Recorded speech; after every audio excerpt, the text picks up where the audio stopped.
व्यवस्था मिल जाए। हां कि बुझाला कि और की भाई एकरा डबलो दे के बोलो यह सो कहीं जा ध्यान की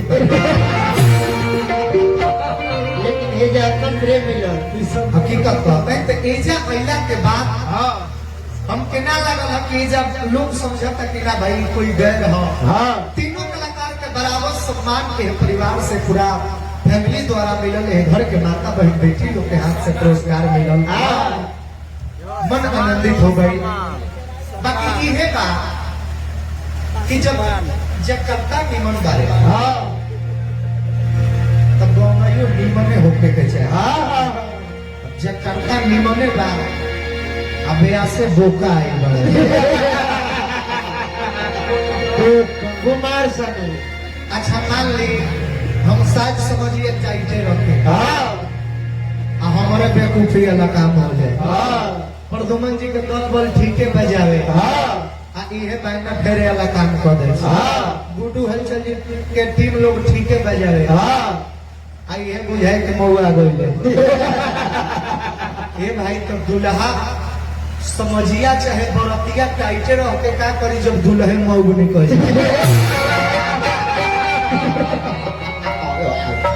बारात के मोल ना होला मोल दुल्हे के होला। दुल्हा कौना ढंग के बारे वो ढंग के बाराती बा तो बारातियों के कवर होई। बाराती खूब सज बज के जे गइल बा आ दुल्हा के आए हैं उसको में जाके फूल ही तो बरतिया लोग पीछा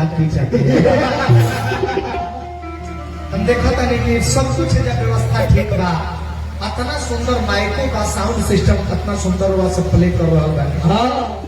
माइक कोनो गाय के मुंह पर लागे के चाहिए ये भूखा के मुंह पर ये गाँव तो में सही बिया तरह सब अपने पैर में थूक कटने भर करे एगो गीत गाई पहल का एगो निर्गुण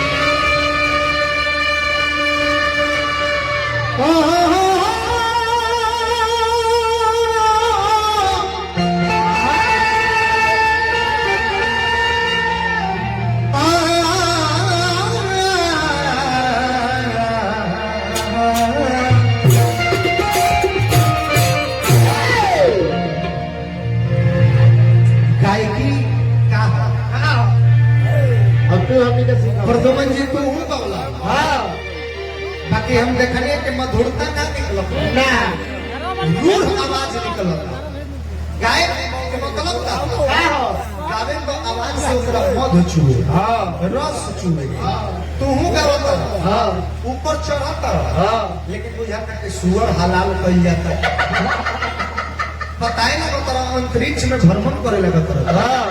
गुड्डू हलचल जी के तो बातें छोड़ी ये तो उदित नारायण के मार्केट खाए पर लाए। एक बात लेकिन जीवन में याद रखना भाई कभी किसी गायक से अपना आवाज मिमिक्री मत करना क्योंकि उन सारे लोगों का लाइफ चौपट होते हमने देखा है इस नजरों से। पवन सिंह 2 बारे के धरती पे 4-5 जना पवन सिंह 2 घूमल नहीं खेची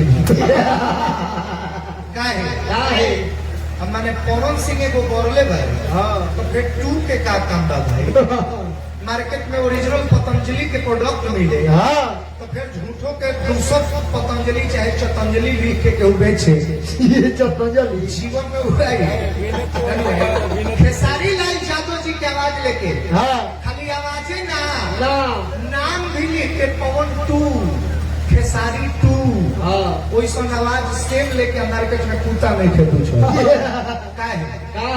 आप डुप्लीकेट लेके कितना दिन घूम सकते हैं? नहीं घूम सकते। मनोज तिवारी की आवाज में गावे वाला लोग तो उदित नारायण की आवाज में तू बोल तो ये भाई 1 नंबर के लोग काहे ना सोने की है बंडमरू कैसे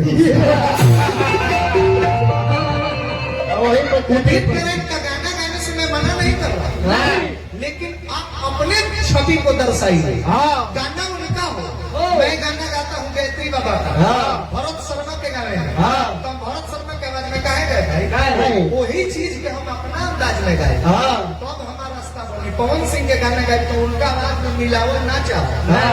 हम सोचब कि उनको से अलग होते। हाँ। खेसारी जी के गाना गाए, हाँ। तो हम चाहब कि उनको से अलग होते, गाना उहे रहे, अपन लिख लगाबो। बाकी उनकर आवाज से जब तुलना करे लगो, हाँ। तो फिर गड़बड़ हो जाए। आ तू बोल। सबका अलग अलग अंदाज है। आप बोले हैं गुड्डू हलचल जी कि हम लोग भोजपुरी का गायक हैं, हाँ हिंदी गाबो। आ हिंदी छाता तारा लोग तू लोग, ई तो बोला में बेला। तो सुना हिंदी का हम पहले ही तारा नहीं थे बोला, अरे लोकल ब्याज भोजपुरी तो हमनी के